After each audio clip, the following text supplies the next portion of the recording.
1장 14절부터 18절까지. 추수감사절 지나고 이제 교회 달력이죠. 교회력으로 볼 때는 성탄절이 될 때까지 4주간입니다.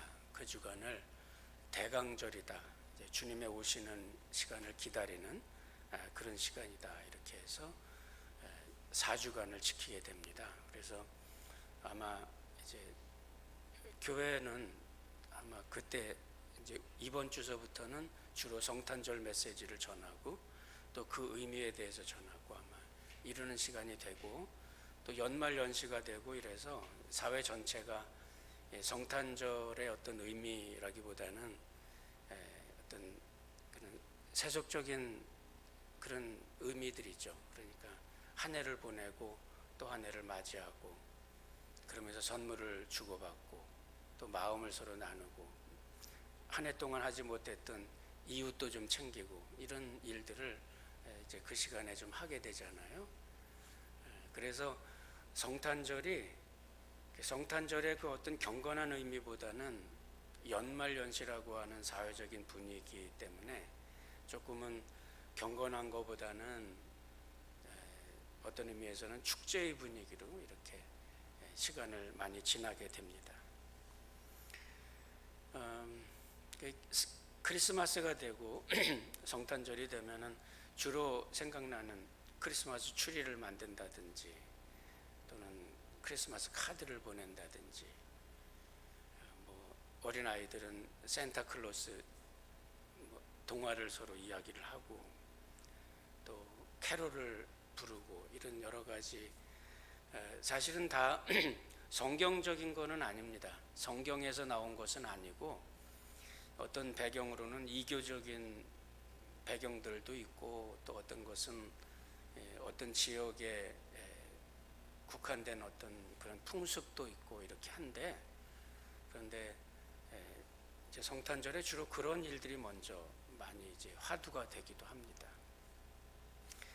오늘 이제 성탄절 시간을 지나면서 저는 여러분들하고, 그러면 우리가 이 성탄절에 우리 교회에서 그런 그리스도인들이 정말 챙겨봐야 될 그 중요한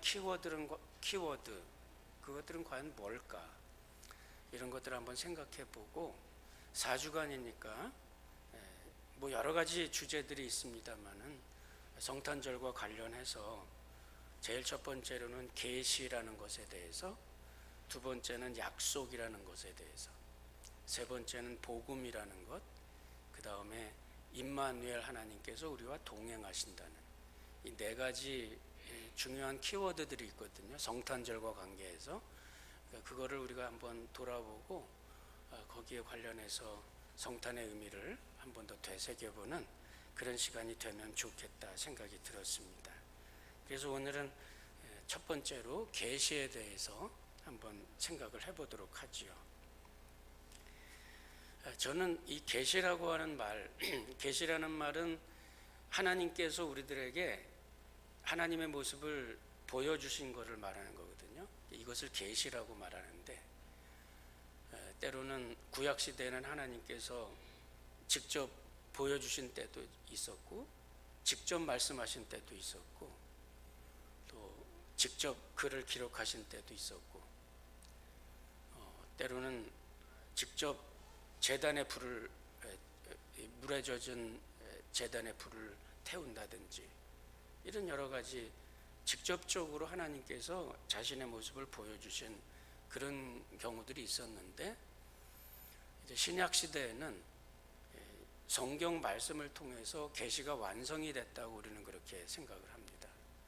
그래서 지금 이제는 더 이상의 계시가 불충분해서 계속되는 게 아니라 이미 완전한 계시가 있고 하나님의 구원을 위한 완전한 길을 하나님께서 다 보이셨다고 교회는 판단을 했기 때문에 이제 더 이상의 어떤 계시는 우리들에게 없다, 이렇게 믿고, 개인적으로 성령께서 우리 안에 오셔서 개인적인 은혜를 주시는 건 있습니다.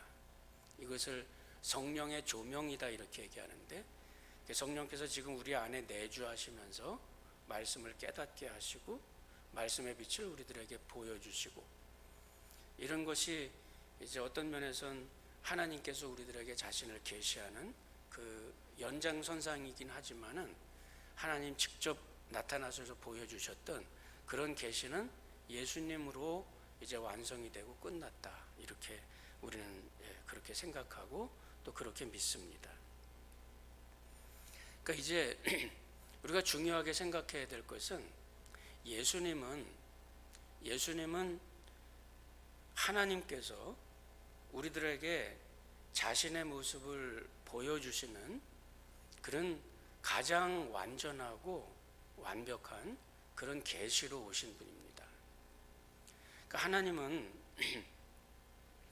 제가 아마 자주 이런 말씀을 드리기 때문에 여러분들도 아마 충분히 이해를 하고 계시리라 생각을 합니다. 하나님이라고 하는 존재는 사람이 이해를 하고 사람의 인지의 영역으로 사람이 충분히 깨달을 만한 그런 분이 아니에요. 사람이 너무나 부족하고 그 인지의 한계가 있기 때문에 우리가 보는 것은 눈으로 보는 것일 뿐이고, 또 우리가 듣는 것, 소리로 듣는 것, 손으로 만지는 것, 이런 한계 안에서 우리가 사물을 판단하고 이해를 하는 거거든요.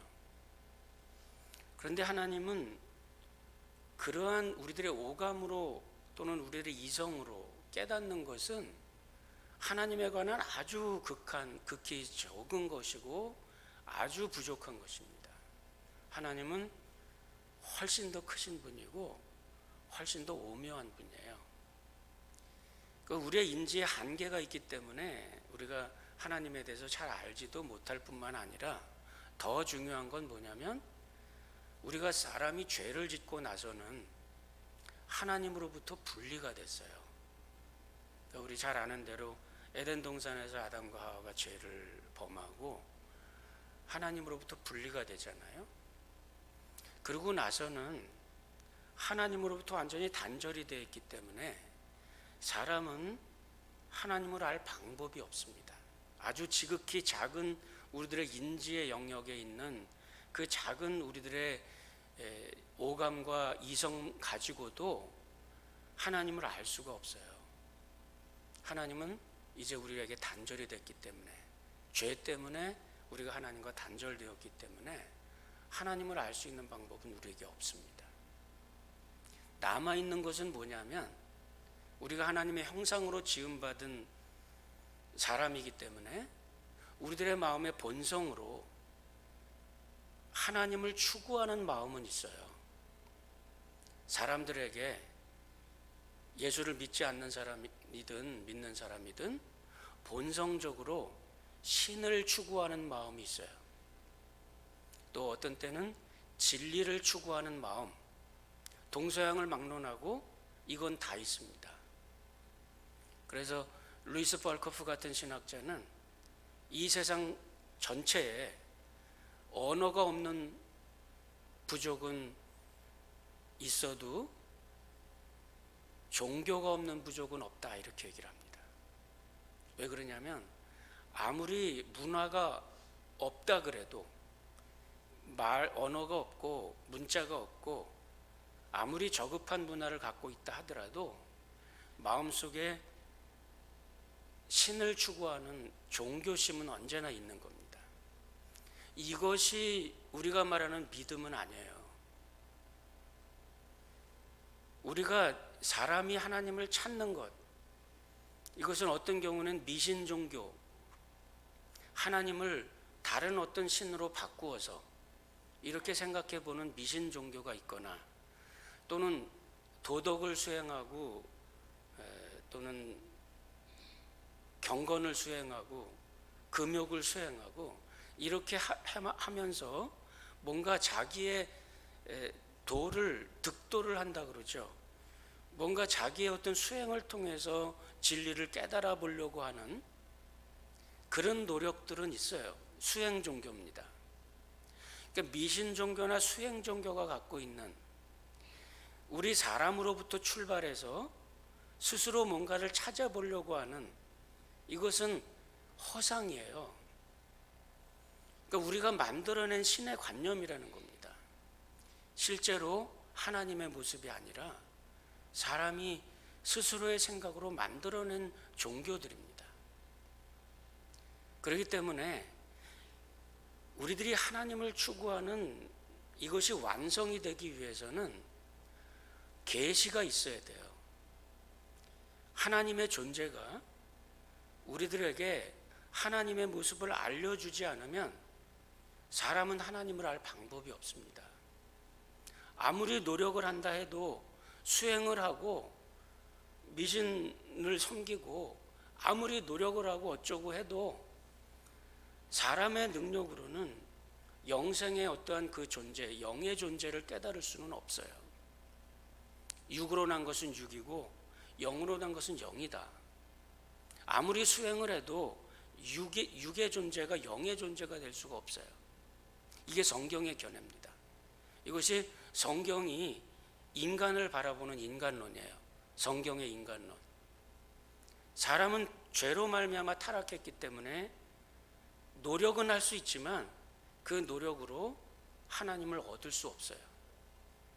하나님을 깨달을 수 없습니다. 반드시 계시가 있어야 돼요. 하나님께서 자신을 우리에게 드러내 주시는 계시가 있어야 되는데 하나님께서 우리들에게 자신의 모습을 보여주시기 위해서는 그러기 위해서는 우리의 언어로 말씀을 하셔야 되고 우리들의 눈으로 볼 수 있는 어떤 것이 있어야 돼요. 우리의 귀로 들을 수 있는 어떤 것이 있어야 돼요. 우리는 오감에 갇혀 있고 이성에 갇혀 있기 때문에 우리의 오감으로 접촉을 할 수 있어야 되고 나의 이성으로 깨달을 수 있어야 돼요. 계시가 이 방법으로 전달되지 않으면 우리는 알 수가 없습니다. 성경이 완전한 계시지만 이 성경이 한국말로 번역되지 않으면 우리는 하나님의 계시를 읽고 접할 수가 없는 겁니다. 하나님께서 우리들에게 자신의 모습을 우리들에게 계시하지 않으시면 우리는 하나님을 알 방법이 없어요. 그리고 그 방법은 내가 이해하는 지극히 작은, 지극히 저급한 이런 모습으로 하나님이 오셔야만 그 계시로 우리는 하나님을 이해하고 받아들이는 겁니다. 자, 그러면 그 하나님이 사람의 모습으로 오지 않으면 우리는 하나님을 알 방법이 없습니다. 다른 종교를 가지신 어떤 분들 또는 일종의 어떤 우주론을 갖고 믿고 있는 사람들, 이런 분들은 세상에는 많은 종교가 있고 많은 도를 찾는 많은 방법들이 있고 하나님은 한 분이시고 그 길로 가는 여러 가지 방법이 있을 뿐이다. 다원론인데 방법은 다르지만 하나님을 추구하는 그런 마음들이 같기 때문에 결국은 궁극에 가서는 한 분 하나님을 만나는 거다. 이렇게 얘기를 하는데 오해입니다. 말씀드린 대로 우리가 갖고 있는 종교심을 가지고 자기 스스로의 힘으로 추구하는 수행 종교의 방법 또는 미신 종교의 방법은 계시가 없어요. 하나님을 만날 수 있는 하나님께서 우리들에게 자신의 모습을 알리시는 그 접촉이 없어요. 우리 스스로 알 수 없는 길을 찾아가는 겁니다.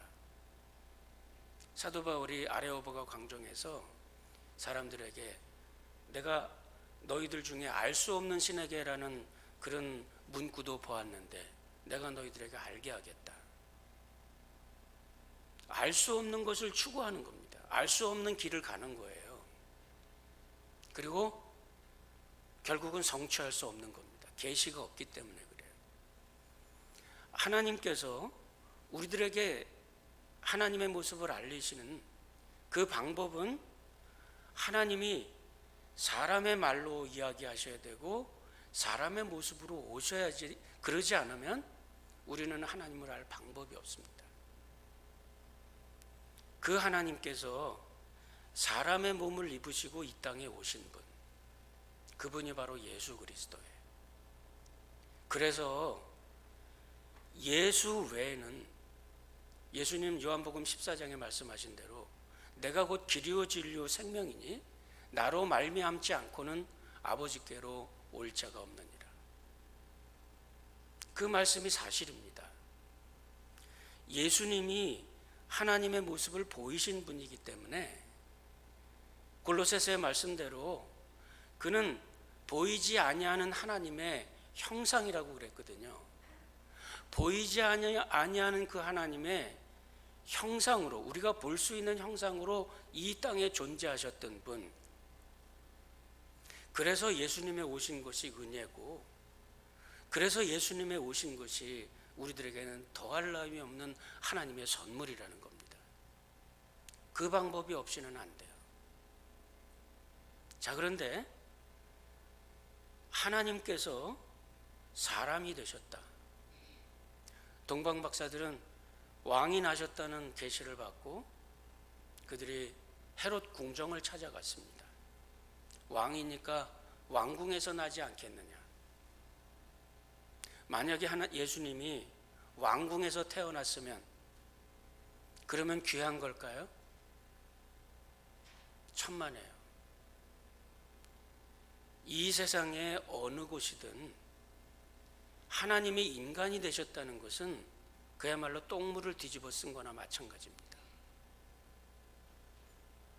하나님이 사람의 모습으로,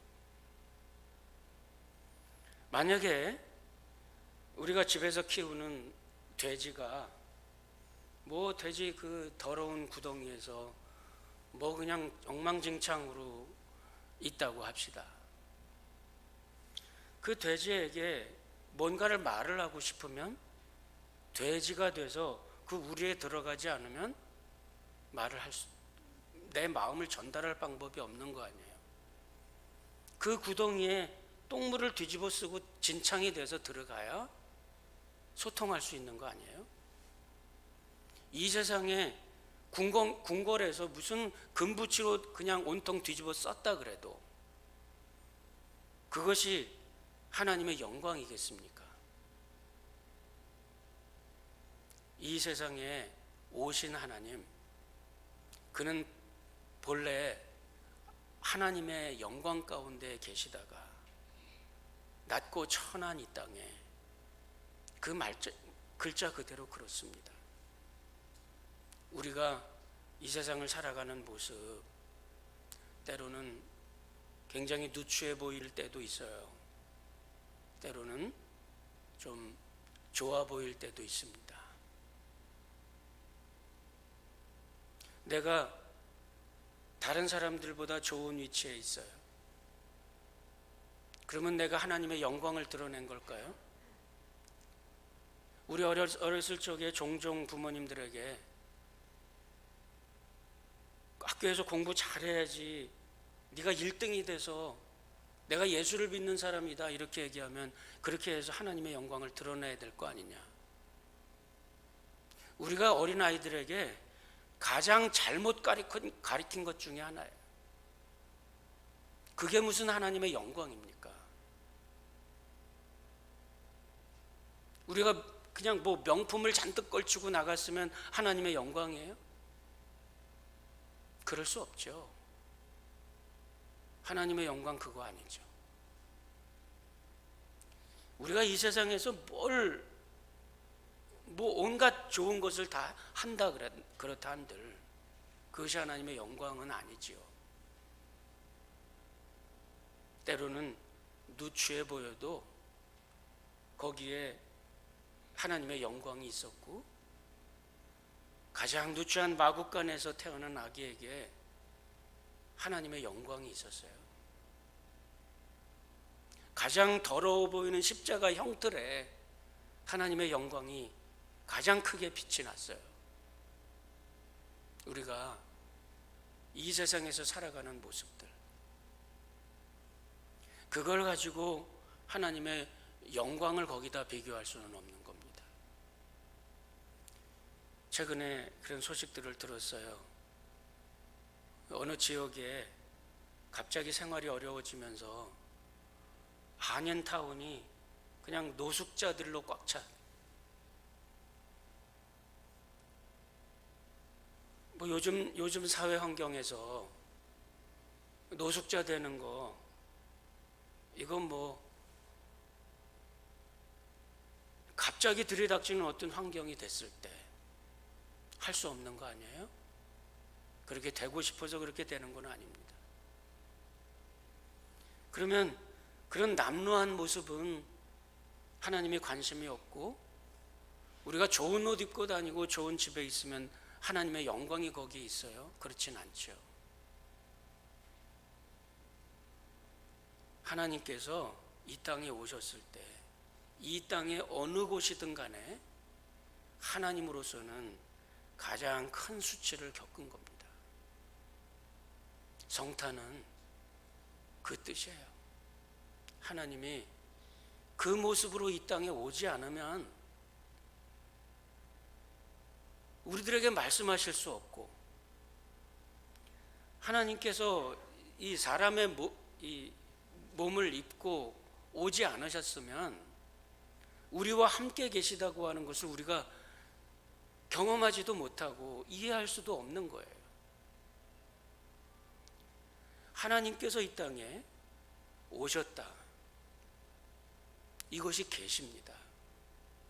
하나님께서 우리들에게 자신의 모습을 보여주시기 위해서 이 땅에 오신 그 모습, 이 모습이 예수님이에요.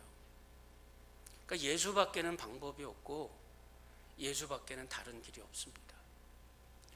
제가 이렇게 말씀드리면 어떤 사람들은 그냥 뭐 외골수 꼴통이다고 그렇게 핀잔을 늘어놓는 사람들도 있을 겁니다. 그러나 이것은 뭐 저도 그렇지만 저와 같은 믿음을 갖고 있다면 이 세상에 없는 아마 뭐 좀 희귀한 종족 중에 하나일 수도 있겠어요. 온통 앞뒤가 꽉 막힌 그런 꼴통 보수, 그런 얘기를 해도 할 수 없습니다. 예수밖에는 방법이 없고 예수 말고는 길이 없습니다. 왜냐하면 하나님께서 우리가 알 수 없는 하나님, 우리가 가지고 있는 이 종교심으로 아무리 노력을 해도 닿을 수가 없는 길이에요. 하나님께서 그 길을 열어서 우리들에게 오지 않으시면 우리는 하나님께 갈 방법과 길이 없어요. 그 방법으로 오시는데, 그 방법으로 이 땅에 오신 그 모습이 온통 똥물을 뒤집어 쓴 모습이라 이 말이죠. 하나님이 사람이 되셨다는 것. 그런 모습으로 이 땅에 오셨다는 겁니다. 이것이 계시의 모습이고 이것이 성육신의 의미예요. 우리가 이 어떤 삶을 살아가는 동안에 이런 장벽을 넘는 기회들이 있어요. 저도 좀 젊은 나이에 아프리카에 선교사로 갔어요. 뭐 이건 사실 보통 일이 아닙니다. 문화가 다르고 언어가 다르고 생각이 다르고 사는 방식이 다르고, 거기에 복음을 전하겠다고 갔어요.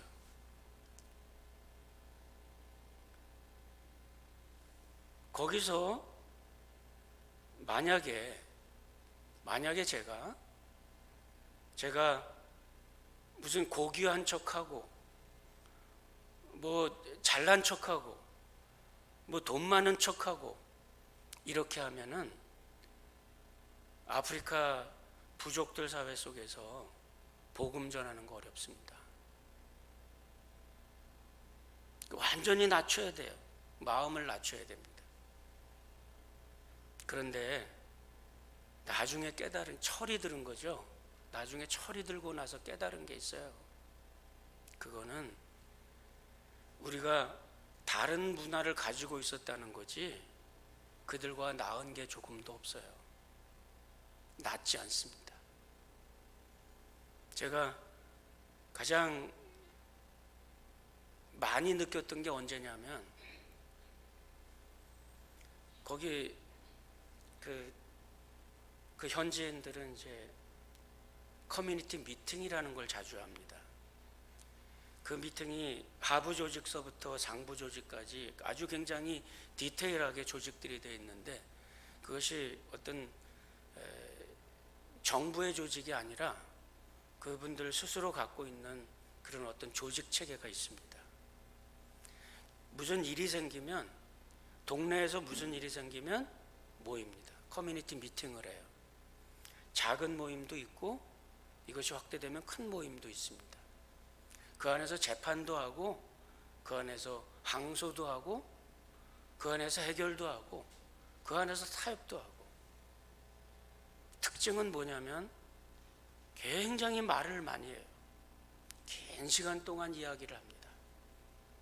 커뮤니케이션을 하는 거죠. 그리고 그 안에서 다 타협들을 하고 이해를 하고, 때로는 우리가 이해가 안 돼요. 그냥 빨리빨리 결정하고 빨리빨리 하지, 뭐 저거 하나 하는데, 결정하는데 이렇게 오래 걸리고, 뭐 하나 안건 나오면 그냥 그거 하나 하는데 몇 개월 걸리고. 그런데 시간이 지나 보면 그것이 다 커뮤니티를 돈독하게 만드는 일이에요. 이거 무시하고 하는 일들이 있어요. 그걸 가리켜 우리가 NGO 엔터프라이즈라고 그럽니다.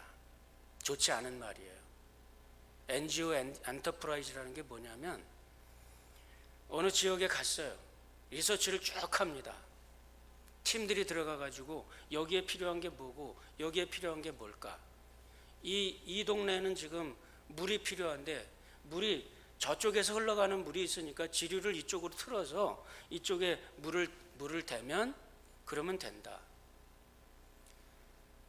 그렇게 결정이 되면 커뮤니티 미팅을 하지 않고, 그들과 소통하지 않고, 그냥 뭐 그때서부터 막 중장비들이 들어오고, 기술자들이 막 텀 계약을 해갖고 기술자들이 들어오고, 온통 선진 기술이 다 쏟아져 들어옵니다.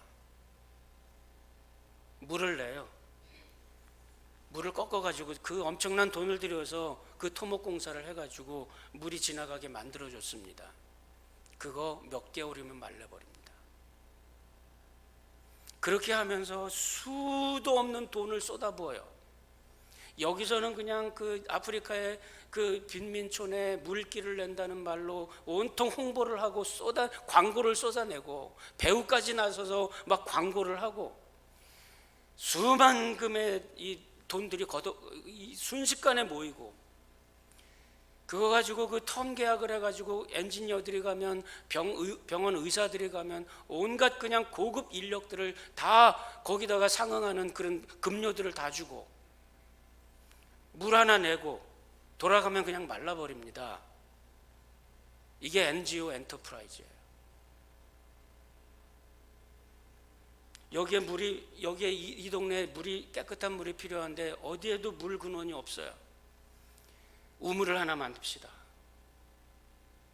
큰 중장비들이 들어와서 깊고 깊은 그곳에 수원을 끌어내서 우물을 만들어 놨어요. 그리고 팀들이 떠나고 나면 얼마 안 가서 모타 뜯어가고 파이프 뜯어가고 그냥 없어져 버리고 말아요. 거기에 관련된 발런티어들, 거기에 관련된 엔지니어들 그냥 잠깐 동안 와서 수억의 경비를 들이고 뭐 그냥 월급 다 받고, 그저 한 사람 월급이면은 그 마을 전체가 1년을 사는데, 수십 명의 엔지니어들이 들어와 가지고 그거 하나 하고 그리고 돌아갑니다. 그건 그들의 잡이에요. 무슨 의미가 있어요? 아무런 의미도 없죠. 우리가 까딱 잘못하면 이런 식이 되는 거예요. 선교들이 장벽을 넘어가는 일, 정말 하나님께서 똥물을 뒤집어 쓰고 인간 사상에 들어오는 이 모습이 아니고는 선교는 이루어지지 않습니다. 이것이 하나님의 선교고, 이 원리가 우리 인간 사회에 하나님의 선교를 이루어가는 하나님의 원리예요. 성육신이요. 하나님이 육신을 입어 이 땅에 오셨다는 거죠. 그 마음이 아니고서는 안 되는 거죠. 그리스도인들에게 성육신을 보여주신 하나님은 우리들에게 이거를 요구하세요. 여러분, 때로는 세대 간의 장벽을 넘어가는 거 자존심 상하는 일이고, 내 것 주장하고 내 방법 주장하고 나의 경험 주장하고 그렇게 해서는 사람을 얻을 수가 없습니다. 하나님의 선교를 이룰 수가 없는 거죠. 교회 생활도 마찬가지고 우리 그리스도인으로서 우리의 사회생활도 마찬가지고 어딜 가나 다 마찬가지입니다. 성육신의 마음을 우리가 갖지 않으면 하나님의 복음을 전하고 하나님의 구원을 이루어가는 그런 일은 우리들에게 일어나지 않는 겁니다. 장벽을 헐어내는 이런 모습, 계시라고 하는 것은 바로 그겁니다. 하나님이 사람이 되셨다. 하나님의 마음이라는 것은 결국 사람을 구원하고자 하는 겁니다. 사람을 구원하기 위해서 하나님은 그 어려운 일을 하신 거죠. 하나님은 사람을 구원하는 길을 열기 위해서 주님은 십자가의 길을 걸어오신 겁니다. 그래서 주님이 이 땅에 오셨다는 게 말씀이 육신이 되어 우리 가운데 거하심에 우리가 그 영광을 보니 은혜와 진리가 충만하더라. 그 독생자의 영광이 은혜와 진리고 하나님 편에서는 피땀을 흘리는 십자가의 길이었지만 그것이 인간 구원의 길이었고, 내가 하나님의 그 여신 길을 통해서 내가 하나님의 구원의 은혜를 입게 되었다는 겁니다. 예수를 믿는 사람들, 크리스찬이라는 말은 예수를 믿는다는 뜻입니다. 오직 예수를 통해서만 내가 하나님을 알 수 있고, 오직 예수를 통해서만 나는 하나님께로 갈 수 있습니다. 오직 예수만이 나의 살 길입니다.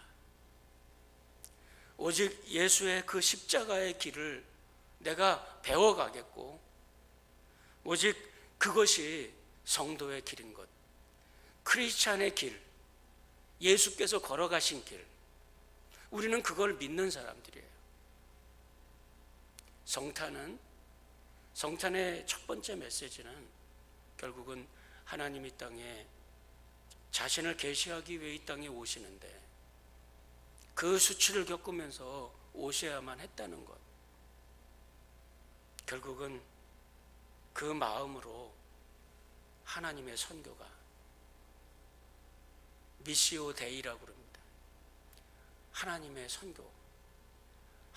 선교가 그 은혜 가운데 이루어지고, 우리가 하는 선교는 하나님의 이 거대한 선교의 한 일부분이에요.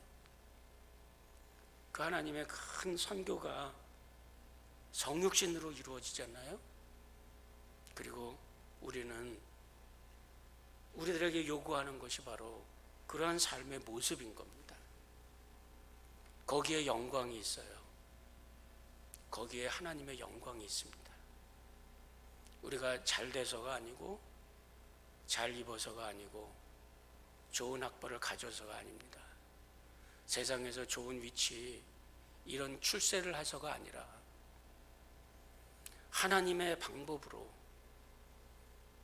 그 고귀한 분이 사람이 되신 그 마음으로 우리가 이 땅에서 좋은 위치가 있다면 낮은 위치에 처할 줄 알고, 뭔가 내가 좀 가진 것이 있다면 없는 곳을 향해 갈 수 있고, 그런 그 길 위에 하나님의 영광은 빛이 나는 겁니다.